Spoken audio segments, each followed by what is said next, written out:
IPL 2026 சிஎஸ்கேவோட ரேட்டிங்கை பார்த்துருவோமா? இந்த சேனலுக்கு யாராவது புதுசாக வந்தீங்கன்னா சப்போர்ட் பண்ணி சப்ஸ்கிரைப் பண்ணுங்கள். ஃபஸ்ட்டு நம்ம பார்க்க போகிறது ஓவரால் சிஎஸ்கே டீமோட ரேட்டிங் தான்.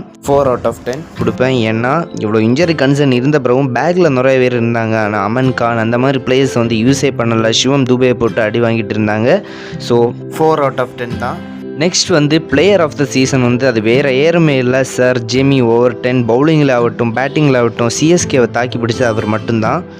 மினி ஆக்ஷனில் ஒரு ஹை ப்ரைஸ் போய் ஒரு டப்பாங்குத்து பிளேயர் எடுத்தது பிரசாந்த் வீர். அவரால் பவுலிங்கும் அவ்வளோ பார்க்க முடியலை, ஆனால் பேட்டிங்லேயும் அவ்வளோவா பண்ணலை. So this is a worst buy. Mini ஆக்ஷனில் ஒரு கிரேட் பிளேயர் பிட் பண்ணி எடுத்தாங்கன்னா அது வேறு யாரும் இல்லை, அகில் ஹுசேன் தான். அவர் நல்ல ஒரு ஸ்பின் ஆக்ஷனை தான் போட்டார். ஆனால் சிஎஸ்கே அவ்வளோ யூஸ் பண்ணலை அவரை.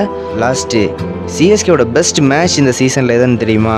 வாடிக்கடையில் போய் எம்ஏ போட்டு பிளந்தாங்க தெரியுமா? 103 ரன் வித்தியாசத்தில் ஜெயிச்சாங்க தெரியுமா? அதாங்க இந்த சிஎஸ்கேவோட இந்த வருஷத்தை கிரேட் மேட்ச் அப்படின்னு சொல்லலாம். இந்த வீடியோ பிடிச்சிருந்தா லைக் பண்ணி சப்போர்ட் பண்ணுங்கள். உங்கள் கருத்துக்களையும் உங்கள் ரேட்டிங்கையும் இந்த கமெண்டில் பதிவு பண்ணுங்கள்.